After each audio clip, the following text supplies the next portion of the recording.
Russia seems to be a great friend. They've helped us since independence, all the war, but they are still giving jet engines to Pakistan. We have this long-standing relationship back from the days of the USSR. See, it has never really harmed India's national interests in any way, and neither has Russia.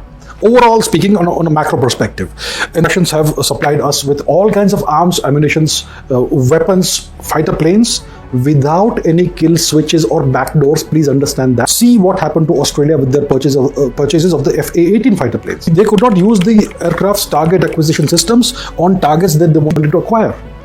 The code would not allow them to, and the Americans refused to change the code. The software.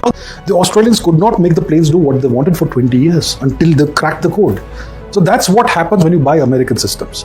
The Russians have never done that to India. Once you acquire the fighter plane, MiG-21, MiG whatever, Sukhoi, it's entirely yours. The Russians can't remote control it or sabotage it. So the Russians have been far more reliable. Right? So we have a long-standing partnership with the Russians. Of course, there are some minor irritants. Look, China and Russia, they have a great relationship. We all know that.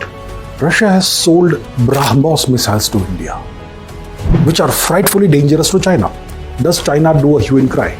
They understand in the world of geopolitics, you have certain things that a nation does for its economic interests or whatever, and the Chinese also understand that Russia and India have a long-standing partnership which is separate from the China-Russia partnership.